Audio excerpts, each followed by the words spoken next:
Men davolatishdan qochmayman, davolatsam o'zimni farzandim, o'zimni qizim.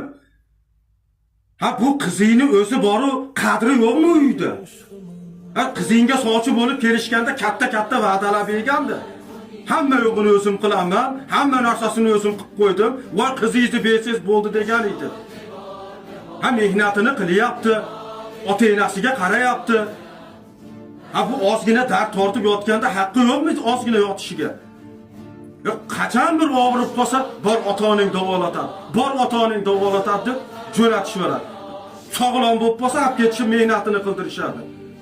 Qachon bir nevara og'rib qolsa ham, darrov ota-oniga bor deb otasi jo'natadi nega? Men davolatishdan qochmayman. Vazifam qizim, farzandim, jigarim.